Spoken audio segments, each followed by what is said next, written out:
There are few people in Ukraine suffering more from this invasion than the elderly. People 60 and older are more likely to experience food insecurity, face issues evacuating from frontline cities, and live in poverty. In fact, just 5.4% of Ukrainian refugees arriving in Europe are 65 and older, meaning the older you are, the more likely you are to stay in Ukraine. And with the Ukrainian government using most of its financial resources to fight Russian occupiers, little is left to support the aging population most impacted by this war. That's why Ivan and Yulia are picking up the slack whenever they can. And they don't work for any fancy humanitarian organizations either. They're just a regular married couple who raise money on PayPal to buy groceries for as many elderly people as they can. I spent a Saturday morning with them in Kyiv recently as they visited some older folks in need of food. So we have a list of grannies. Currently, there are about 300 people in the list. For each of them, we have the list of the products that they like. I say we, but I just wanted to clarify that Julia is the tribal leader since I serve in a certain structure in Ukraine. When the war starts, there was a big panic. There was no food and medicines. Indeed, when the war started, and considering a lot of panic here, and considering the fact that a lot of our neighbors were unable to go outside due to their physical illnesses, the age, we decided to help just one granny from the fourth ground, the same building we live in. And we made a small photo report about this, just to cheer up people on Facebook, because everyone was so frustrated and nobody knew what will be the further actions. We posted this on Facebook, and then we did it once again, and suddenly we found out that this topic is very interesting to Western people. They want to know more about Ukraine, about what's going on here, about our culture, traditions, about the way one people help another people. And this is how our project started to grow. These food runs make all the difference in the world for these people. The average pension in Ukraine is around $135, not nearly enough to live on. After paying for medicine, utilities, and food, they have nothing left. The good news is that many of these people at least have a roof over their heads. The Soviet state gave citizens homes, and they claimed full ownership of them after the USSR fell in 1991. But this war has left many elderly people alone inside of them, with their younger relatives living far away, often due to their own displacement because of the Russian invasion. But there are some stories where these older people are left behind because simply no one cares about them. Some grannies have relatives, but they are or very far relatives and don't care about. For example, we have one granny. He has a son. She has a son, but she lives in such awful conditions.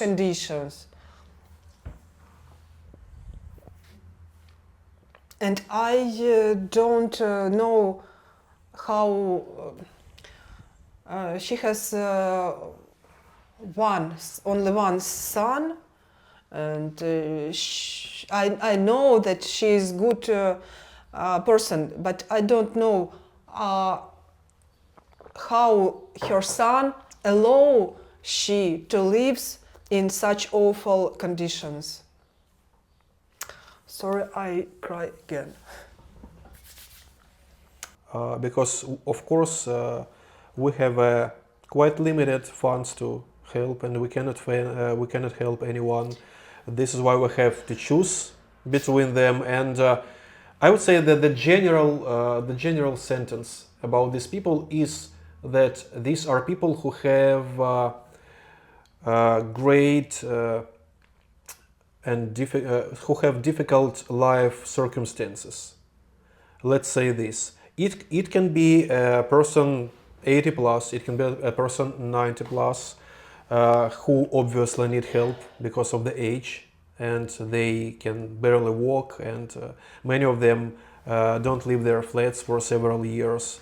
But it can be a quite young person, for example 60 years old, but she cannot move at all because he has or she has a cerebral palsy Or stroke. or stroke, of course. Sometimes we have people who has a child, but this child is even more helpless than these seniors because of the disease. Yeah. Don't be scared. This is our dog. She is trying to sleep, and we don't give her a chance to do this. It's became much more trickier to collect money for seniors, especially since my dearest wife increased the number of people from 200 to 300s. It's difficult to me to say no. Yeah. But anyway, Julia still can cope with this. She is very active on fundraising. All my friends became her friends. How I can stop it? People needs help. It's really pleasant, because humans' gratitude is it costs a lot, because it's energy that people change one with another. It really warms. It really cheers you up. Hey y'all, good morning from Kyiv. It's literally past 1 a.m. here. I just got my electricity back, and so I'm taking this time while I still have the electricity to encourage you all to go to Gulia and Ivan's PayPal, because the work that they're doing with these elderly people is so important. And you really don't understand how much of the work that's done here to keep the society going is because of people like Gulia and Ivan, who take time out of their busy schedules and even use whatever leftover money that they have from taking care of themselves to go to hundreds of grannies and grandpas in their community to make sure that they have something to eat. And here in Ukraine, it's really been a struggle. And in fact, the poverty rates have increased and inflation has gone through the roof. And so these elderly people are disproportionately impacted by all of this stuff. And so by supporting Gulia and Ivan's work, they can continue to maintain their runs of supporting hundreds of people who are elderly and who don't have a whole lot of support. So run over to that PayPal and donate whatever you can. Thanks very much. This war taught us humanity, I would say, because I didn't give a damn about grannies before the war. We all just lived our own lives, and I'm really ashamed right now when I'm saying this, because when this world of old and disabled people opened its gate to me in the beginning of the war, and when I started doing what we did and continue doing, I was really ashamed that I was blind for all these people who, of course, needed this help even before the war. It taught us to be happy about About every single moment a of single our life. common things. Common things, yeah. Common things. Daylight. Yeah. Which means we're alive and we still can see and to be delighted with what is going on around us. Both of the grannies we're going to meet today are our neighbors. They live very close, literally in the building next to our.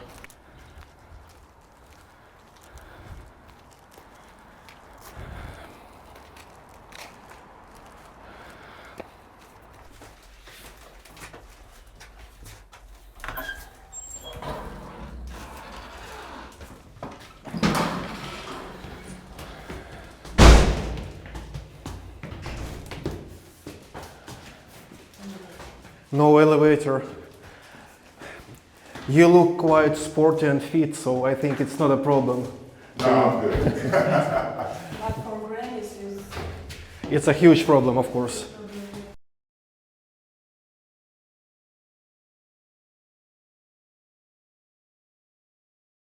Не виделись. А я думала, Юля. Юлечка. здравствуйте, здравствуйте. Ага. Доброе утро. Oh, thank you. О, Terrell. Terrell. Ну и вот товарищ приехал, мой американский, ну, большой друг Украины. Вот, он и ездит и на фронт к ребятам. Вот. Ну, в общем, как бы, как это говорится, фильмуя побут Украины. Вот. Украинские реалии. Вы же после инсульта, да? Ну, ладно, я пойду помогу Юле там разложиться. Добре, я тут буду. Ага. Ну, вы уже хорошо Добре. лучше, чем... да, як зробили мене таку, моя віточка врача і завідуючого, то я хоч трохи навчилася. А я прийшла говорити на больниці, я слова не могла сказати. І все. Да. Ізабела is 91 years old. Я Я радий вас бачити, що ви у гарному гуморі. Я ходити не можу, я сидіти не можу, я сісти не можу, як треба. Який вже з мене толку? Толк такой, что прожить сколько Бог отпустил на земле. Вот такой толк. As I waved farewells to Isabella, it was difficult for me not to think about my own granny. She died in my arms when I was 18 years old, just weeks before I headed off to college. There was nothing that I wouldn't do to help my granny. So when a Ukrainian guy from New York reached out to ask if I could bring his granny over to Warsaw from Kyiv during the start of the invasion, I gladly said yes. And it wasn't that her relatives didn't care about her. She just didn't want to leave her home at the start of the war. And look, to be honest, who could blame her? But the realities of war proved too difficult, and she needed help leaving after her family left.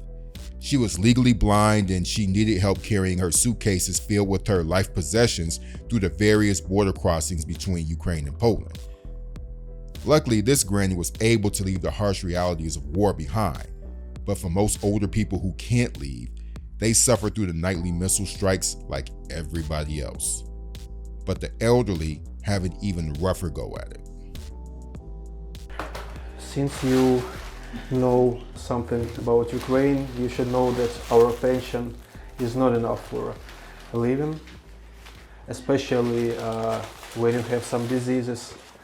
For example, Lyubov Fedorovna, she is blind. А как у тебя?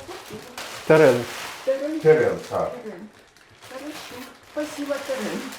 Ну, как поживаю. Проблемы с глазами.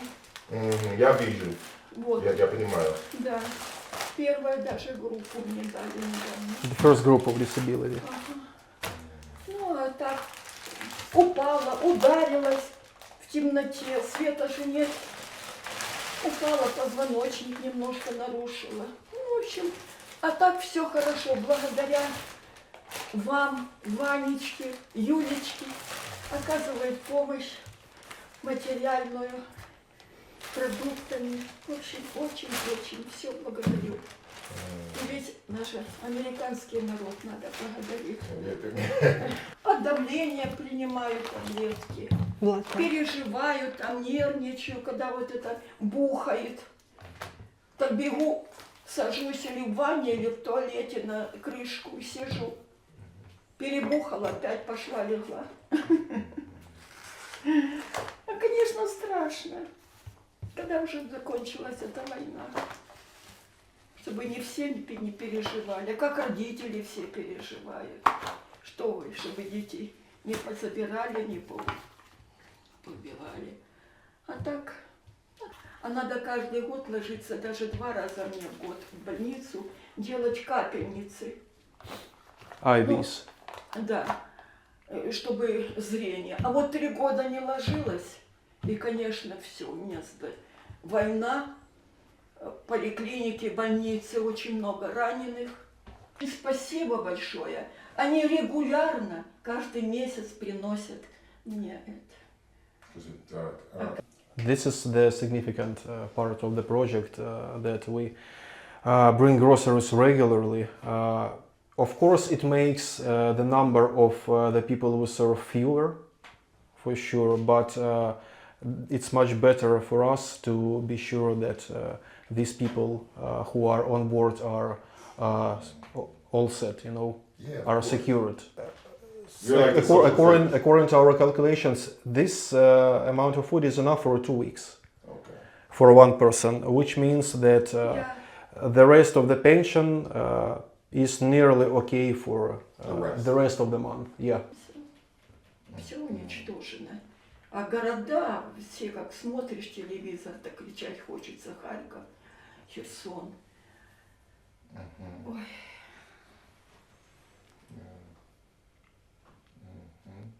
Ну все. Одессу. Везде стреляют, убивают. С землей сравнивают все, и все. Я не знаю, а зачем мирное население убивать? Они ж не воюют, ничего не делают. Ну как-то вот нет как-то будущего, не знаю, что будет завтра. Но надеемся, что война закончится. Верим в это даже. При помощи всех стран и вас, Америки, что у нас будет мир на земле. Any translation needed? И все отстроится, и все будет хорошо. А украинский народ очень трудолюбивый. When Lubov clasped her hands together in gratitude, it really touched me. It speaks to how important these food runs are. And it's not just the groceries that make a difference. These people also know that someone will come and keep them company, even if it's just for a short time. They know they haven't been forgotten. Much of the media attention is focused on military aid to Ukraine and analysts debating what's in Putin's brain.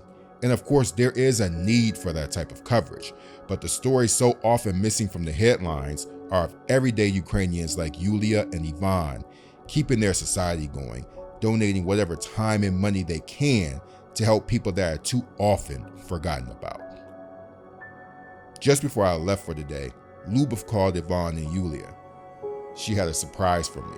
Now, I had just met this woman today and I was really curious to see what she had for me. When we returned, she presented me with a handmade wooden smoking pipe from the Carpathian Mountains in Western Ukraine. Now, this pipe isn't designed for everyday smoking and it's more of a decoration than anything else, though one is free to use it to smoke tobacco or whatever you prefer. I was honestly touched that this woman who has so little to give thought enough of me to leave me with something to leave a positive impression of her.